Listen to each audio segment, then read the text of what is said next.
আসসালামু আলাইকুম। কিছুক্ষণ আগের খবর হলো যে সাবেক আইজিপি বেনজির আহমেদের সম্পদের তথ্য চেয়ে দুদক চিঠি দিয়েছে বাংলাদেশ ব্যাংকের আর্থিক গোয়েন্দা বিভাগে। তো তার অর্থ হচ্ছে যে বাংলাদেশ ব্যাংক যাতে তার সমস্ত হিসাব নিকাশ যত অ্যাকাউন্ট আছে তার বিপরীতে কি কি আছে, আহ, এটি কতটুক সঠিক, কতটুক বেঠিক, বা তাদের আম, প্রতিবেদনটা কি বলে, এগুলি যথাযথ কিনা বেনজির আহমেদ এবং তার পরিবারের। কেননা বেনজির আহমেদের বিষয়টা শুধু বেনজির আহমেদ না, তার পরিবার সহ, যেহেতু তিনি বলছেন যে তার যত সম্পদ, ব্যবসা বাণিজ্য সবই হচ্ছে তার পরিবার লিড করে এবং তার পরিবারের হচ্ছে ব্যবসা করার সাংবিধানিক অধিকার আছে। তো সেটি কি আহ, বেনজির আহমেদের আহ, সমর্থন ছাড়াই একটা আলাদা পারিবারিক ব্যবসা, যার সাথে কোনো রকম সংশ্লেষ নেই, নাকি আছে? এই বিষয়গুলো নিয়ে এখন একটা ধূম্রজাল তৈরি হয়েছে। সবচেয়ে বড় কথা হলো যে হঠাৎ করেই এখন দেখবেন যে বেনজির আহমেদকে নিয়ে সব মিডিয়া এখন আলোচনা করছে।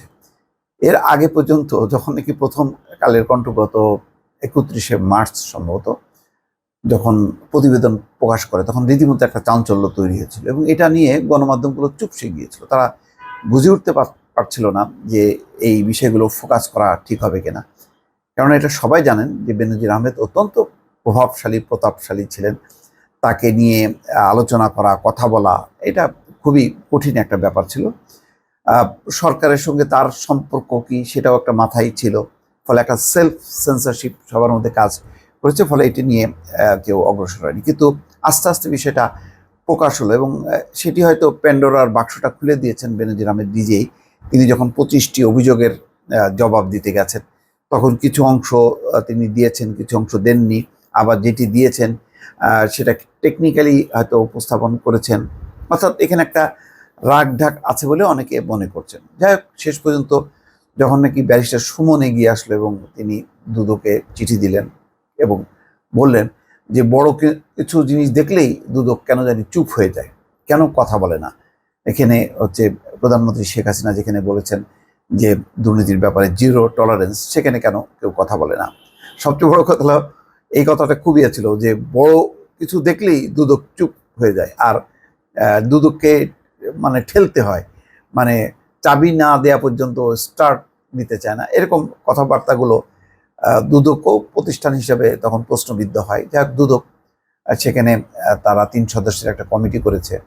এখন তারা চিঠি দিচ্ছে বাংলাদেশ ব্যাংকের আর্থিক গোয়েন্দা বিভাগে সম্পদের তথ্য চেয়ে বা ব্যাংক হিসাব নিকাশের তথ্য চেয়ে।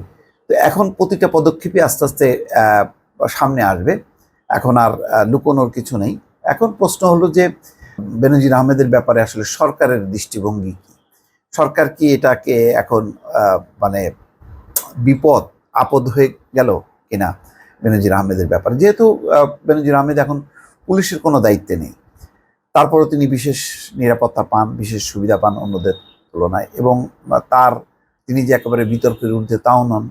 পুলিশের মধ্যেও তার ডিভিশন আছে, তার যে একচ্ছত্র ক্ষমতার কারণে নানা রকম গ্রুপিং আছে, ফলে পুলিশেরও একটা নেগেটিভ দৃষ্টিভঙ্গি আছে হয়তো।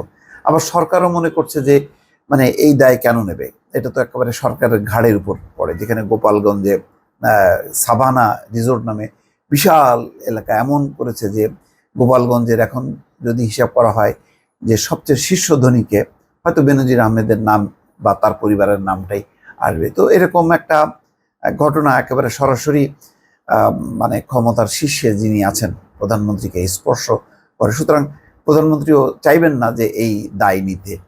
তিনি কোনো সিটিং এখন কোনো আইজিপিও নন। আবার মার্কিন যুক্তরাষ্ট্রের নিষেধাজ্ঞা পাওয়া তিনি ব্যক্তি।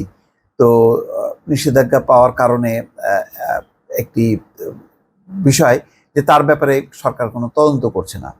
এবং এই যে সেই একরাম, মানে চট্টগ্রামের সেই টেকনাফের একরামের সেই মর্মান্তিক এখনো শিশু, সেই কণ্ঠটা সবাই শুনতে পায় এখনো, করে যে আব্বু তুমি কাঁদছো কেন, এই যে আকুতিটা, এবং এটার কোথায় যে সেই আকুতিটা স্পর্শ করেছে মার্কিন যুক্তরাষ্ট্রে পর্যন্ত, এবং ওই ঘটনাই ছিল বেনজির আহমেদকে নিষেধাজ্ঞা দেওয়ার পেছনে মূল কারণ।